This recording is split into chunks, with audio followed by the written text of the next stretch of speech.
Conferência de abertura do 19º Seminário Internacional Mulher e Literatura, Discursos Transdisciplinares, chamamos a mediadora, a professora Anélia Petrani, da UFRJ.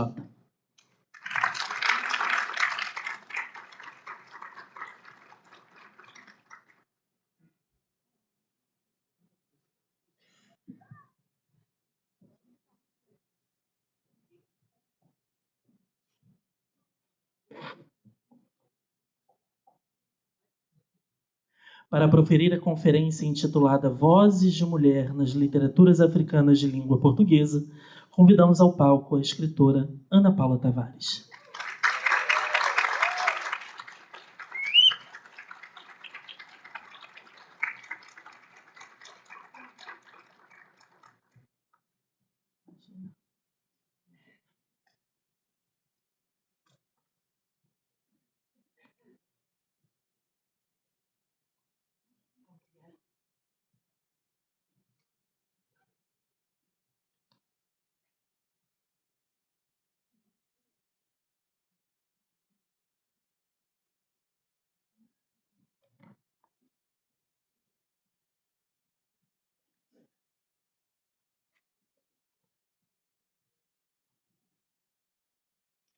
Canto de nascimento. Aceso está o fogo, prontas as mãos. O dia parou a sua lenta marcha de mergulhar na noite. As mãos criam na água uma pele nova. Panos brancos, uma panela a ferver, mas a faca de cortar. Uma dor fina a marcar os intervalos de tempo. 20 cabaças de leite que o vento trabalha manteiga. A lua pousada na pedra de afiar. Uma mulher oferece à noite o silêncio aberto de um grito sem som nem gesto. Apenas o silêncio aberto assim, ao grito, solto ao intervalo das lágrimas. As velhas desfiam uma lenta memória que acende a noite de palavras. Depois aquecem as mãos de semear fogueiras. Uma mulher arde no fogo de uma dor fria, igual a todas as dores, maior que todas as dores. Esta mulher arde no meio da noite perdida, colhendo o rio, enquanto as crianças dormem seus pequenos sonhos de leite. Aquela mulher que rasga a noite com seu canto de espera, não canta. Abre a boca e solta os pássaros que lhe povoam a garganta. Ana Paula Tavares, O Lago da Lua.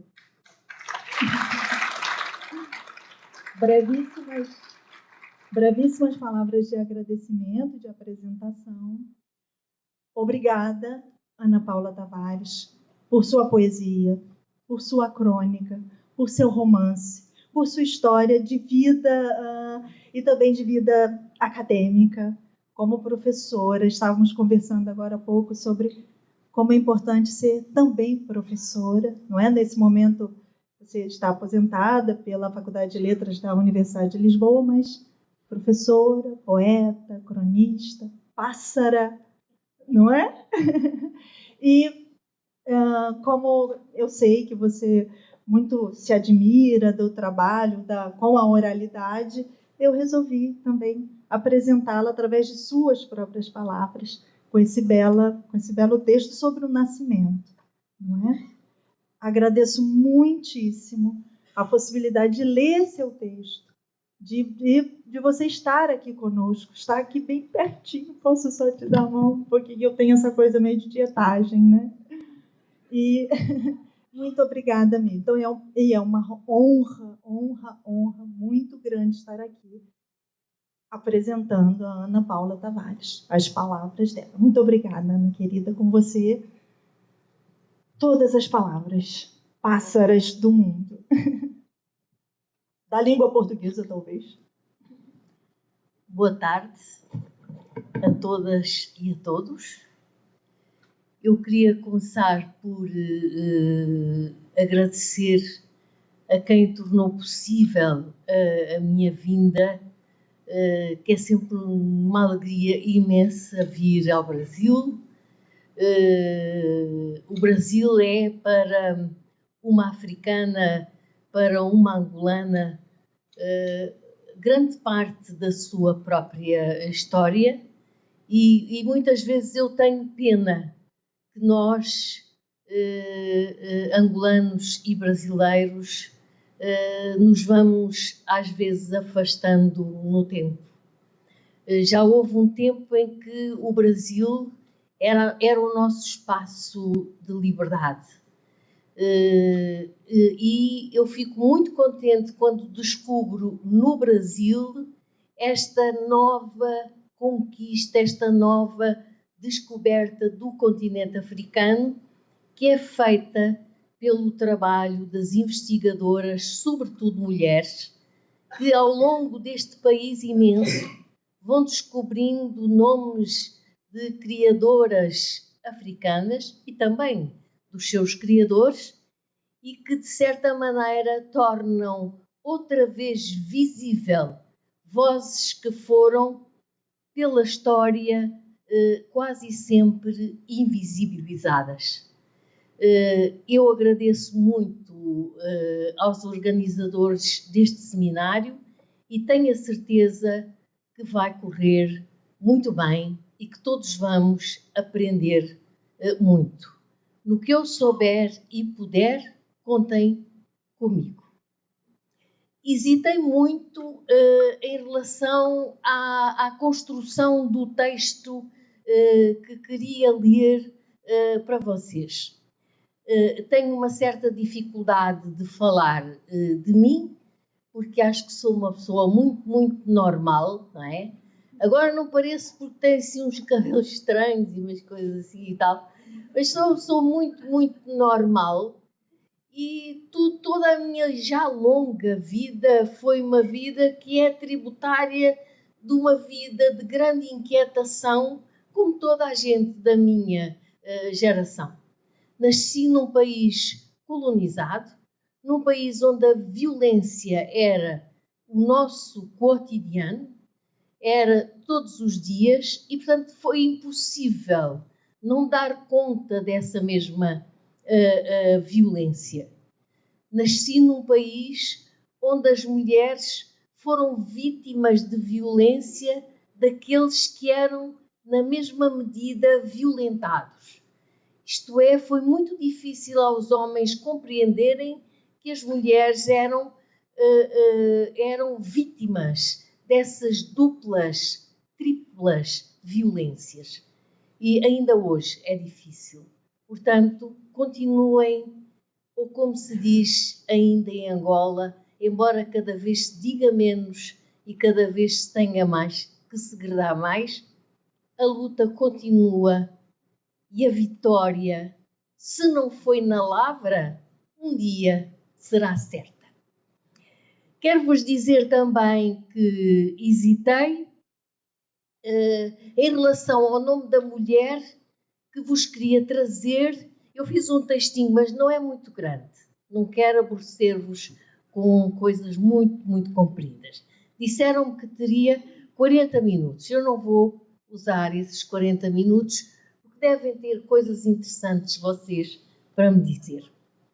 Então hesitei entre duas mulheres que tiveram contribuições diferentes para que as vozes africanas escritas em português, reparem sempre que eu digo que são vozes africanas escritas em português, porque a língua portuguesa muitas vezes é o lugar onde se encontram rumores, sons, memórias e vestígios de outras línguas, que infelizmente ainda não são consideradas línguas de trabalho, línguas de estudo, línguas da escola e, portanto, pelo menos no meu país, correm o risco de desaparecerem. Vocês sabem do que eu falo. Têm essa experiência com grandes línguas dos povos indígenas que algumas pessoas continuam a tentar recuperar. Pensei primeiro em quando como a proposta do vosso seminário é as questões da transdisciplinaridade, pensei em Dina Salústio uma escritora cabo-verdiana que escreveu um livrinho muito pequeno chamado A Louca de Serrano, e pensei trazer aqui como a loucura, na medida em que ela tem sido estudada por novas teorias e novas abordagens. Muitas vezes a loucura foi a forma da mulher descobrir o seu canto, o seu grito, e pronto, comigo não há nada a fazer, sou louca e vou por aí fora. Depois pensei que talvez vocês não conhecessem o livro, e então escolhi outra poetisa que eu trabalhei há relativamente pouco tempo, e voltei ao texto pensando que, felizmente, no Brasil, e graças à editora Capulana, há uma edição relativamente recente do livro, do único livro dessa mulher. É Noémia de Sousa. E vocês, as investigadoras e trabalhadoras, as professoras de literaturas africanas, não consigo deixar de lembrar um nome que é desta casa e que tanto trabalhou para que as literaturas africanas tivessem no Brasil a dignidade que hoje têm. Vocês no Brasil estão de parabéns pela maneira como estudam as literaturas africanas. Esse nome que eu não queria esquecer é o de Laura Padilha.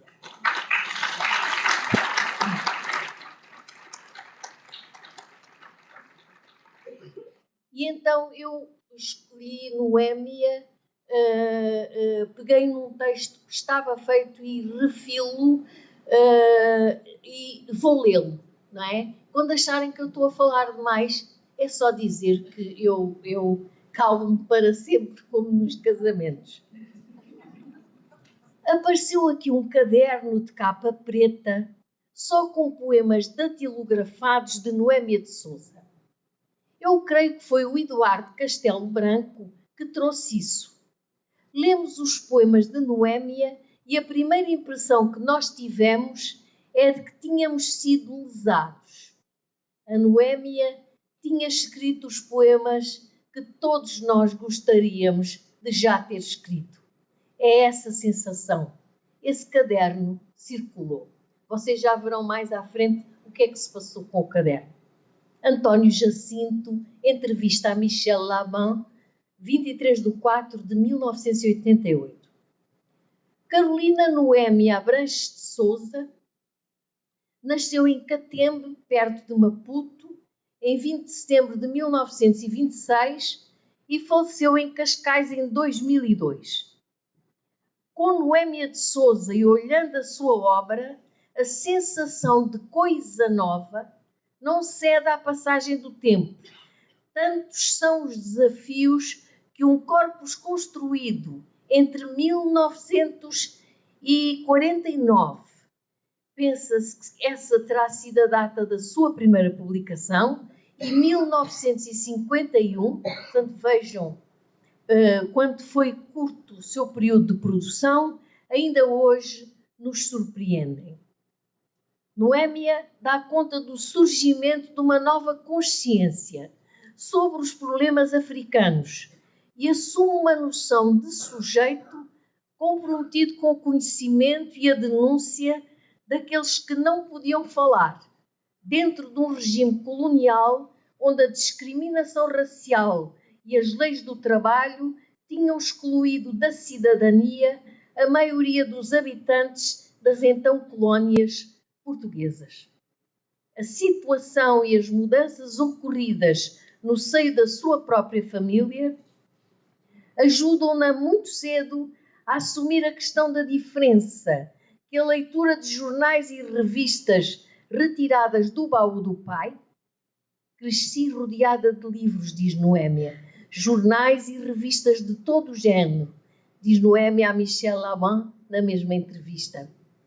Os diferentes lugares onde morou, dentro e fora da cidade, então chamada Lourenço Marques, estavam marcados pelo estigma da dominação.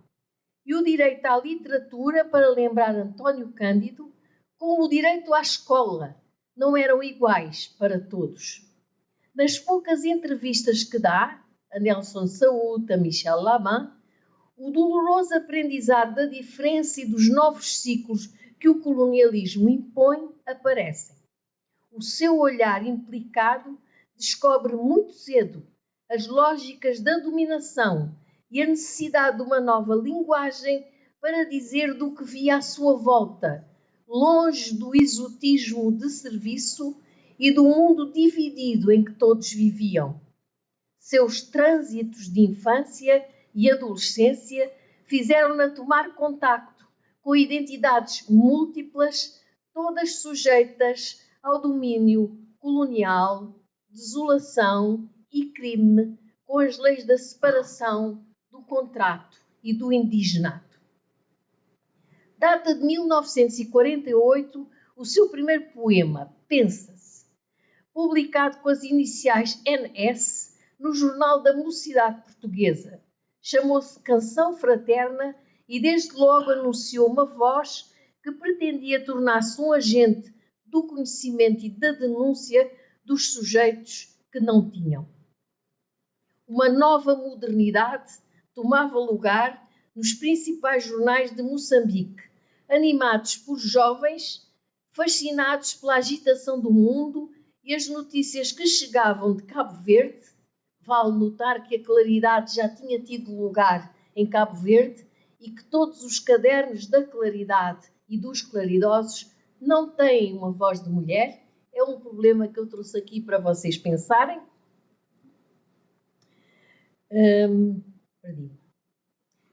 Notícias que chegavam de Cabo Verde ou do Brasil, onde Jorge Amado encantava o mundo com o país do carnaval,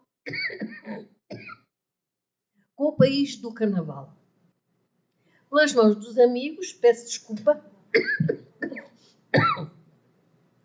Cassiano Caldas, sobretudo, conhece as obras de Jorge Amado e é publicada na Revista Sul, em Santa Catarina. Vejam estas voltas que o mundo dá. A poesia de Noémia anuncia uma nova atitude estética associada ao trabalho e a vida da autora na dinamização de jornais e a participação ativista na vida cotidiana de Moçambique de então. Só para um pequeno à parte, para vos dizer que as primeiras publicações de Noémia com as iniciais NS e outros apelidos, como vocês dizem que ela usou, sempre foram tidas como publicações de homens. Uma mulher não podia escrever daquela maneira. Na Europa era tempo de negritude e, bem a propósito, o famoso Discours sur le colonialisme de Césaire há de ter uma tradução de Noémia de Sousa para a livraria editora Sada Costa, com o prefácio de Mário Pinto de Andrade, em 1978. Portanto, negritude e panafricanismo são influências que a poetisa havia de descobrir e desconstruir mais tarde. Vive em Moçambique, até porque, por pressões da PIDE, viaja para Portugal com a mesmo.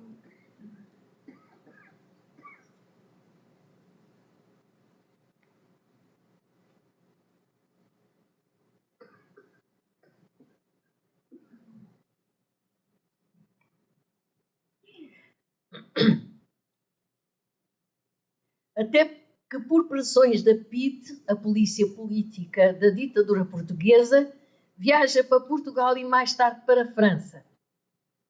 Sua produção poética cobre, assim, o arco cronológico 1948-1951, pois, longe do seu lugar de fala, não se lhe conhecem mais poemas e ficou dispersa entre jornais, revistas e antologias até à publicação de Sangue Negro pela AEMO, Associação dos Escritores Moçambicanos, em 2001.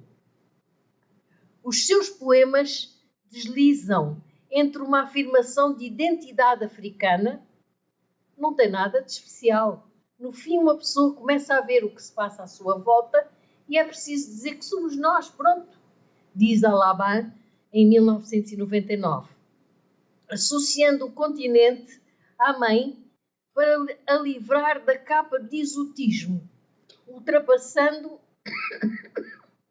o antigo com que a poesia colonial a denominava. Em Noémia, África associada à mãe, para que todos digam, quando eu cantar, ou quando eu me revoltar, ou quando eu chorar, é a África que canta, grita e chora. O lugar dado às personagens femininas na obra de Noémia mostram esse olhar atento para uma situação a denunciar muito antes que o feminismo e o feminismo negro assumisse de forma organizada a sua revolta contra o racismo estrutural e a condição de exploração da mulher.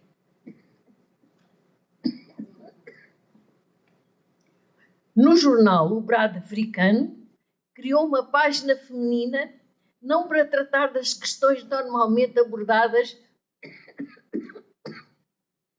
em revistas do género, mas para dar lugar aos novos e às novas ideias sobre literatura e Moçambique.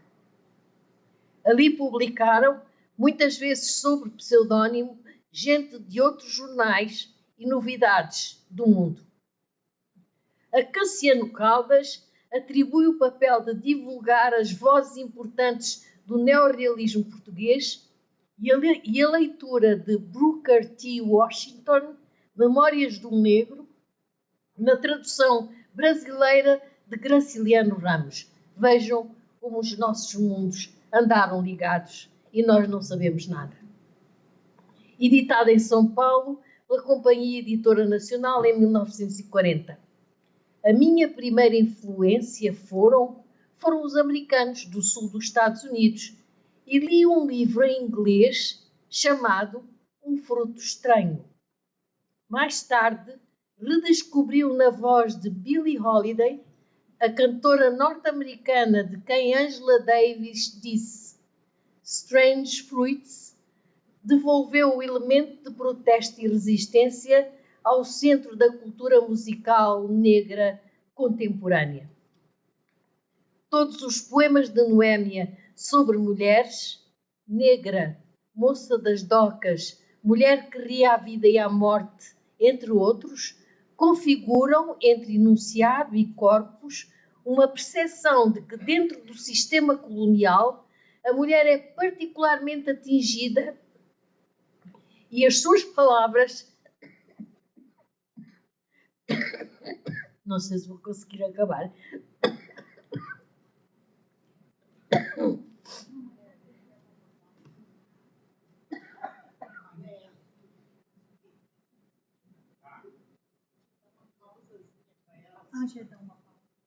Não. Quero continuar.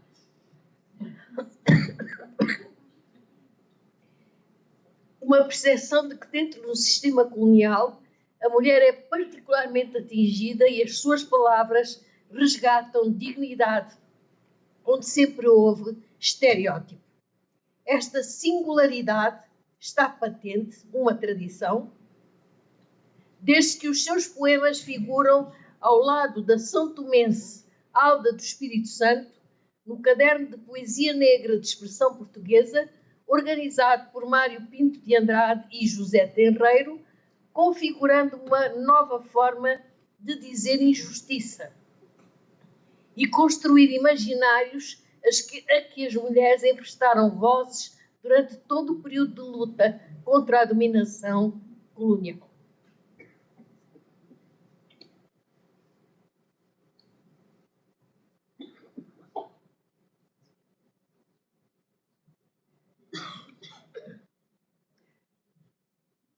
A gramática da temporalidade é aí rasgada para criar resistência e ultrapassar a dominação masculina. Ver especialmente Moças das Docas e Apelo, onde a literatura é assumida como um fim. Para quando formos novamente mulheres, diz Noémia. A escolha de Noémia para a abertura deste seminário transporta-nos para a passagem do tempo e para a ideia trabalhada pelo escritor e filósofo caniano Ngugi wa Thiong'o sobre o problema da descolonização das mentes, que atravessa geografias e situações para continuar uma proposta de reflexão sobre quem faz a história e quem a escreve.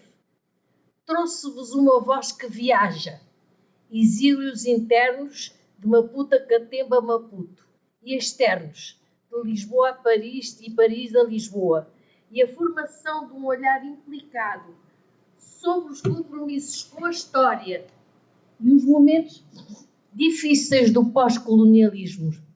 Podemos acompanhar o percurso dos versos de Noémia, desde a publicação de Mário Pinto de Andrade às afirmações de António Jacinto sobre o famoso caderno negro de Noémia, que ela própria afirma ter perdido quando escreve cartas que estão online e vocês podem consultar, a Mário Pinto de Andrade. Se quiserem, estão digitalizadas na Fundação Mário Soares, Casa Comum, em Lisboa. Só os poemas, as entrevistas e a rara correspondência nos dão a noção da construção de um arquivo. E é para isto que eu vos chamo a atenção, uma vez que estamos num seminário de olhares entrecruzados, um seminário transdisciplinar, onde a história não pode estar ausente, o arquivo não pode estar ausente e a literatura, no fundo, corporiza todos estes caminhos das diferentes disciplinas. Tanto dizia eu, são os poemas, as entrevistas e a rara correspondência nos dão a noção da construção do arquivo, com o qual temos que trabalhar, conjunto de enunciados discursivos, como falava Foucault, que se abrem a infinitas possibilidades de diálogo com a história. Trataremos de discurso, cruzamentos de discurso, saberemos mais da história, colonialismo, anticolonialismo, independência, e eu faço notar, por uma questão da nossa memória coletiva, que para o ano os nossos países, ou pelo menos 4 dos países africanos onde se fala português, completam 50 anos das suas independências. Portanto, a nada disto podemos chegar sem os papéis que os mais velhos deixaram. Muito obrigada e perdoem a tosse.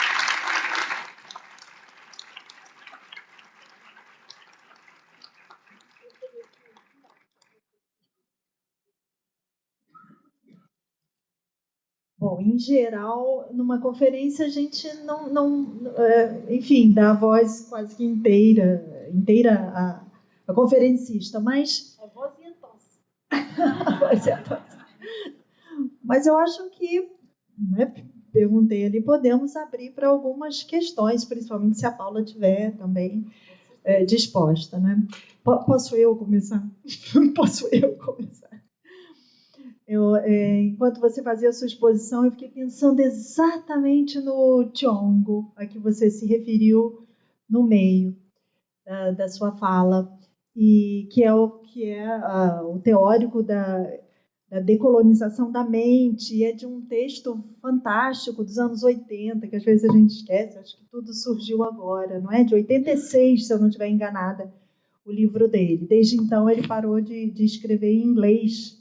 Não é, Paula? Depois você pode... E a minha pergunta era exatamente essa, a questão da língua, né? O seu trabalho também em antropologia sobre memória, história e memória, envolve...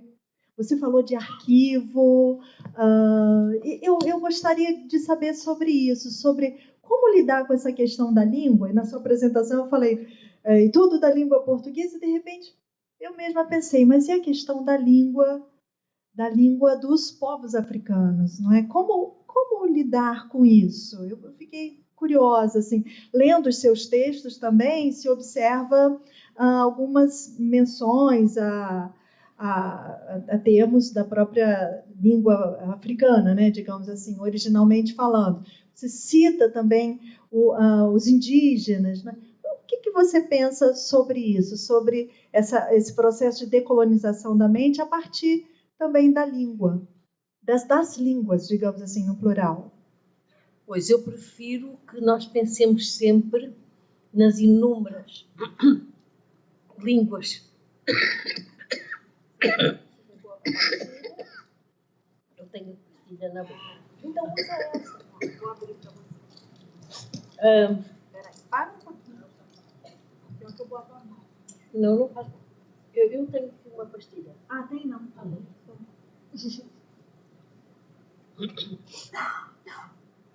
Aqui no Brasil a gente fala, levanta a mão, né? Os braços.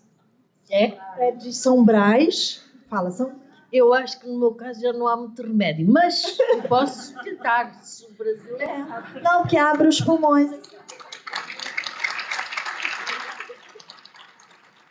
São Brás. O problema das línguas, da multiplicidade de línguas, é neste momento um problema grave. E não é apenas um problema grave quando nós pensamos que a língua portuguesa se fala mais hoje nos países descolonizados do que se falou quando ela era obrigatória, não é? Durante todo o período colonial. Não é apenas esse problema. É o problema de que as outras línguas, e são múltiplas, são de origens muito, muito diferentes. No caso de Angola, a grande maioria tem uma origem banto, mas há presença de línguas não banto no território de Angola. E a questão destas línguas foi que desde o início não houve uma política pública, não é? De se estudarem as línguas e de criarem a possibilidade de elas serem estudadas na escola. Ora, uma língua que não é estudada, ela empobrece, não é? E ela vai morrendo. E nós já temos casos, não é, de línguas que estão em perigo de desaparecer. Muitas vezes por causa da predominância da língua portuguesa. Angola teve 20 e tal anos de guerra e a guerra fez-se em português. Era preciso escolher uma língua para ensinar homens oriundos de todo o território nacional a pegarem Kalashnikovs ou outro tipo de armas, não é? Que hoje parecem um pouco ultrapassadas, mas na altura, não é? Vocês pensem que houve guerra em Angola desde 1976 até 2002. Portanto, é um longo período e, portanto, foi preciso escolher uma língua para fazer soldados, criar soldados. E, portanto, a língua espalhou-se pelo território de maneira que nunca tinha acontecido em tempo colonial. E é muito curioso que, no fundo, ainda são as mulheres aquelas que mais guardam a memória das línguas, aquelas que mais a usam, quanto mais não seja, quando nas tarefas coletivas, quando trabalham o campo, quando fazem a colheita, quando cuidam dos filhos, portanto, a arte de ninar uma criança ainda é muitas vezes feita na sua língua de origem, ainda que ela depois se expresse para as tarefas do cotidiano em língua portuguesa. Mas não houve e não há até aos nossos dias uma política de Estado de conservação da língua. Houve alguns avanços, houve a criação de 6 alfabetos principais, no caso de Angola, no caso de Moçambique, acho que são mais, mas a situação das línguas nacionais não é a mesma em Angola e em Moçambique. Em Angola, a perda é maior do que aquela que é em Moçambique. E, no meu entender, a principal razão reside no facto de não ter havido uma aposta nessa recuperação, no estudo e na possibilidade de algumas delas, se não todas, algumas serem estudadas na escola pública. A criança perdeu o seu referencial linguístico, a sua forma de se integrar no mundo através de uma determinada língua, não é? Aprendeu na escola a usar outra língua para se integrar nesse mesmo mundo. E, portanto, nós temos várias línguas em várias regiões do país que estão neste momento ou já extintas ou praticamente extintas. E às vezes não é pela predominância da língua portuguesa, mas, por exemplo, nas zonas em que há uma fronteira, eu estou a falar das fronteiras internas, porque o caso das fronteiras externas é ainda um outro caso, não é? Mas nas fronteiras internas há, às vezes, uma língua que é mais fácil, mais plástica, mais viva do que a outra. Então, esta domina a outra. E a nova geração já não fala a língua dos seus ancestrais, mas fala esta nova que lhe permite participar nas redes de comércio, que se permite viajar, permite fazer negócio, etc. Não é? Portanto, há toda uma série de problemas que não estão a ser equacionados. E o nosso tempo é um tempo de pressa, é um tempo de correria, é um tempo de mudança muito, muito rápida. Não sei se respondi. A língua. A língua também participa do processo, sim. Não é? Bom, passo o microfone. Eu faço outro. Deixa.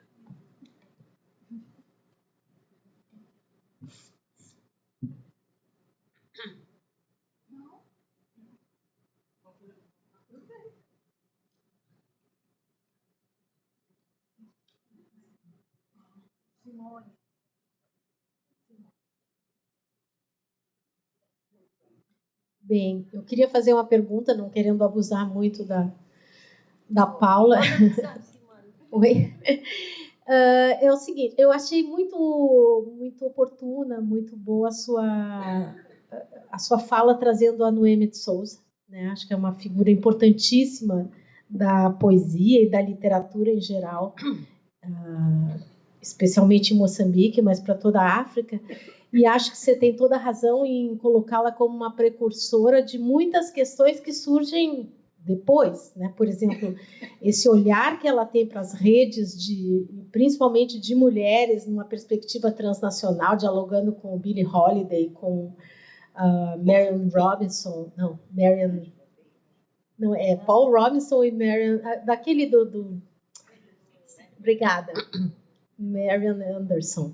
Enfim, esses diálogos que ela faz, né, com a música norte-americana, enfim, com tantas outras redes, né, e principalmente olhando para essa questão da negritude, é muito interessante, mas eu acho também que nós podemos aqui falar um pouco de outras formas de ser precursora, e eu queria chegar na sua poesia, porque você modestamente não falou muito sobre isso, não falou nada sobre isso, mas eu acho que em Angola a sua poesia tem um papel fundamental, né? Que é de abrir caminho para as mulheres realmente, né? Embora de uma geração bastante posterior à Noêmia, sua poesia traz um olhar para o corpo da mulher, ou mesmo a mulher olhando para o corpo do amado, as questões dos ciclos da natureza ligados a esse corpo, a questão da ancestralidade numa perspectiva feminina, das redes entre as mulheres, no trabalho, na família, enfrentando as questões da tradição para o bem e para o mal, enfim, muitas coisas que eu imagino que devem ter provocado algum tipo de surpresa, no mínimo, né, para dizer o mínimo, daquela recepção do cânone angolano. Então, eu queria que você falasse um pouco disso, como é que foi isso, essa recepção, como é que foi para você isso, esse processo de trazer essa novidade numa voz que é marcadamente de uma mulher dentro da poesia angolana. Obrigada. Muito obrigada, Simone.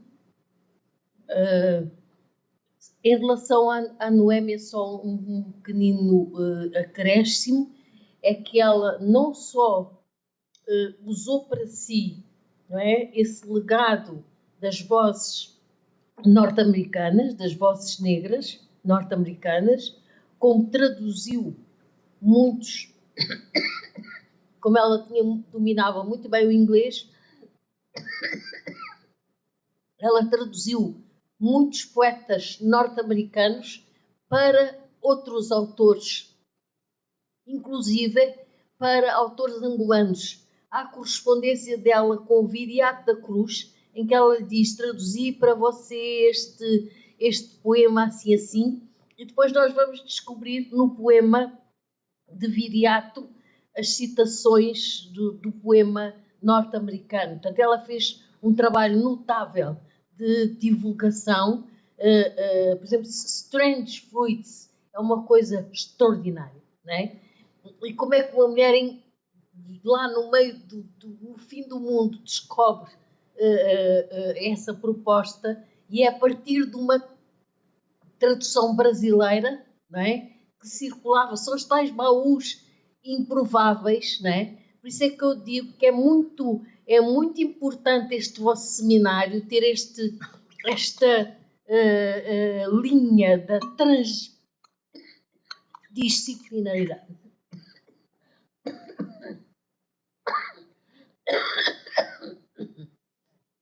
Enfim. Em relação a mim, eu sou tributária dessas mulheres. Né? Eu já venho depois,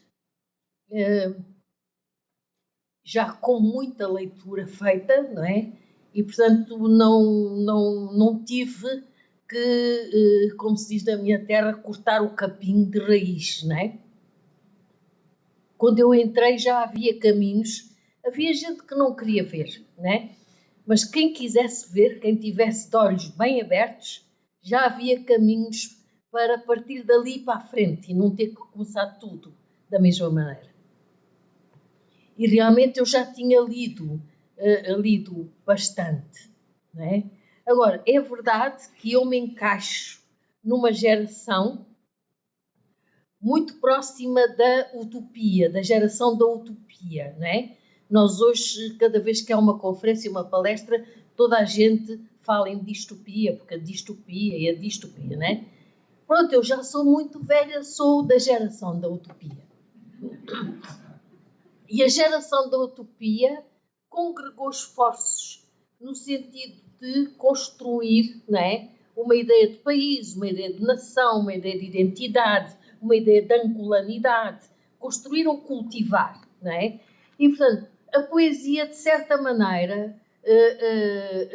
uma poesia que nasce para contrariar a poesia colonial, toda cheia de poentes, cor de sangue, e de fogueiras, não sei o quê, e do pôr do sol, assim, assado, e tudo aquilo, não sei o quê. Enfim, o Stopway, que vocês conhecem todos, é uma poesia de combate. É uma poesia alinhada no sentido não há homens, não há mulheres, vamos todos, né, companheiros, vamos todos lutar para fazer isto e aquilo. E eu nunca fui capaz de construir esse tipo de poesia bélica e alinhada. Eu tinha a consciência crítica do regime no qual eu ainda vivi uma parte da minha vida, não é? E tinha consciência da violência desse regime. Muito cedo eu percebi que Angola se dividia em pessoas, um grupo muito restrito de pessoas e não pessoas, que era tudo o resto, os indígenas. Porque indígenas para lá não tem a mesma significação que tem para vocês. Indígenas era como a lei colonial tratava a grande maioria dos cidadãos angolanos. Era retirar-lhe esse estatuto de cidadania. Portanto, era impossível não ver, era impossível não se alinhar num processo que tinha que mudar aquilo, não é? Agora, eu via no meio de tudo isso, né, que mesmo do lado dos bons, né, do lado dos bons, dos heróis, dos que lutaram, dos guerrilheiros, etc., né, a questão da mulher era a questão do subalterno dos subalternos. Era uma questão, quer dizer, a violência era uma violência muito maior. E então eu escrevia, e o que eu escrevia era no sentido de me voltar para coisas de mulher. Como é que uma mulher fala do amor? Porque muito, quase sempre, quase até à minha geração, era como se as mulheres bem comportadas, as senhoras de bom nome, não podiam falar do amor. Isso era uma coisa de desvairadas e coisas assim, não é? Ora, era isso que eu sabia dizer. Eu não podia fazer uma poesia de outra forma. E, portanto, é verdade que aquele primeiro caderninho, que eu acho que é de uma inocência total e gritante, escandalizou muita gente, não é? Por um lado, para mim, pronto, eu fui considerada uma senhora, enfim, não muito... quer dizer, que devíamos aconselhar as filhas e tudo a afastar, não é? Mas, ao mesmo tempo, o caderninho esgotou, assim, em meses. Esgotou. Porque as pessoas foram à procura de uma leitura pornográfica, não é? Coitados, não é? Ficaram muito desiludidos. Não havia lá pornografia nenhuma. Até porque mesmo que eu quisesse, não sei fazer. Se eu soubesse, quem me dera, porque hoje teriam dinheiro, não é? Que a poesia não dá. Então, mas a fama, aquilo que correu em Luanda, o mujimbo, como nós dizemos, e o mujimbo é uma coisa que se diz ao ouvido de alguém, e depois esse alguém diz ao outro ouvido já muito aumentado e tal. O ouvido é, temos ali uma senhora que escreve coisas horríveis, não é? E o caderninho esgotou num instantinho. Pronto, eu considero o caderninho da maior das inocências, não fez mal a ninguém, nem nada, mas é um facto que aquele caderno e mais os trabalhos de algumas outras mulheres, Ana de Santana, Lisa Castelo, mudaram a perspectiva, mudaram a forma, não é? Trouxeram coisas novas à maneira de fazer e dizer poesia naquele momento angolano, não é? Hoje é passado, há coisas muito, muito novas, não é? Felizmente, está viva e as coisas fazem-se. Foi isso o que aconteceu, não é? E da minha parte não houve intenção nenhuma de chocar. Houve só a minha única intenção era eu ou faço assim e publico assim, ou não sei fazer à moda de tal, ou à maneira de tal, não é? Embora, como disse, sou da geração da utopia, pensei que íamos construir um país, comecei pela alfabetização, como era assim que se começava, não é? Segundo o método de Paulo Freire, e criámos os caderninhos de alfabetização e fomos por aqueles campos alfabetizar pessoas que se calhar nem queriam saber ler, não é? Nós é que achámos que eles deviam saber ler e queriam saber ler e tal e não sei o que mais, não é? Há coisas que eu fiz que se calhar foram mal feitas, não é? Mas na poesia não tinha coragem de fazer a não ser aquilo que eu sabia fazer, não é? Foi só.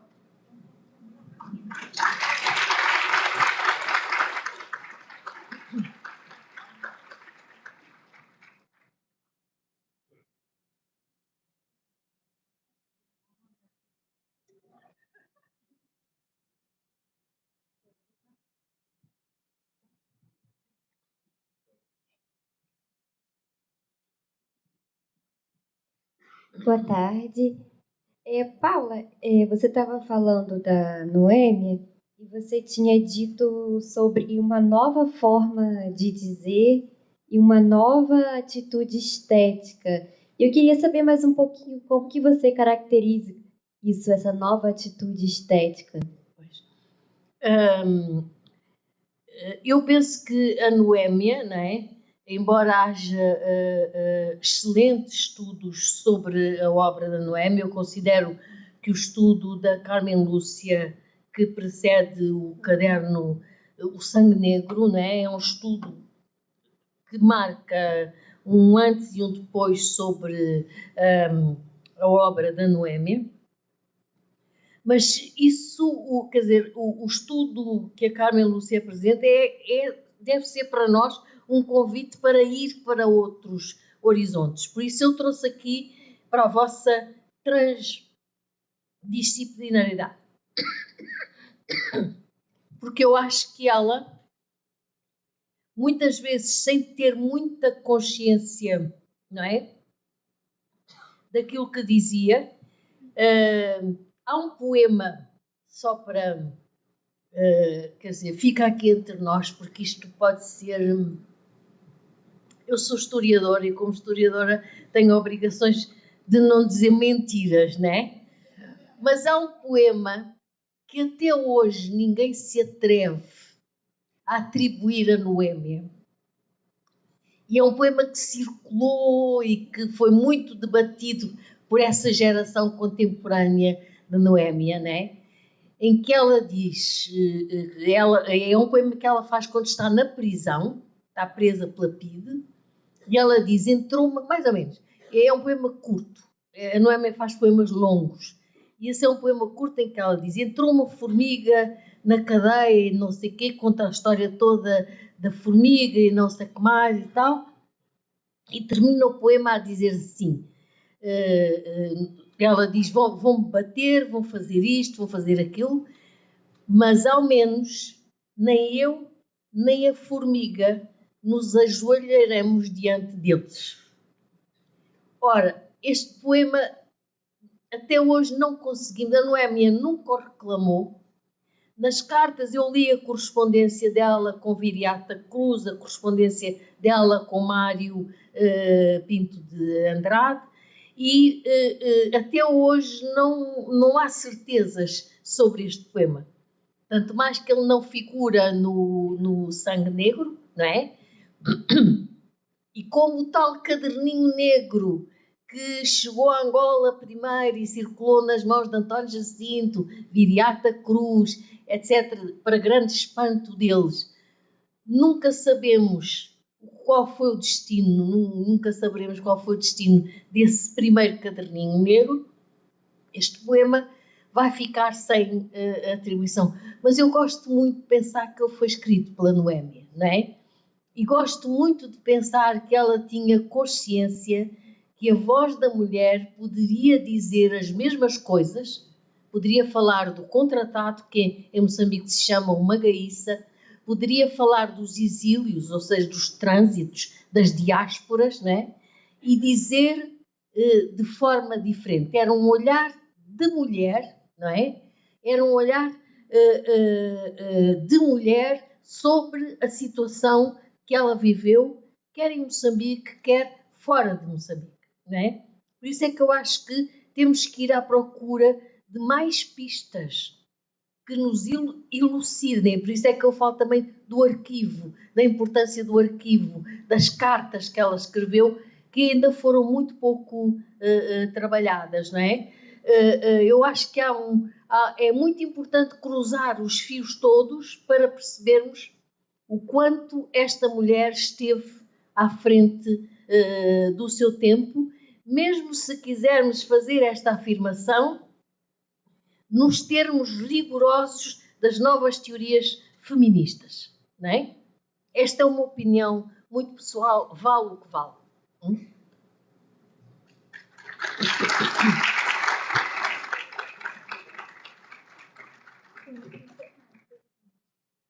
Bom, temos que encerrar, mas acho que não é infelizmente, temos que encerrar. Ficaríamos ouvindo e lendo poemas. Eu não vou fazer isso, porque eu sei que o pessoal vai... Né, porque eu adoro fazer a leitura de poemas. E a gente conversa, então, por aí. Muito obrigada, querida Paula. Bem-vinda à UF, ao UERJ, ao FRJ também. Eu estou aqui representando um pedacinho da... e bem-vinda ao GT, ao nosso GT. Muito obrigada mesmo. Agradeço em nome do GT. Muito obrigada. Obrigada.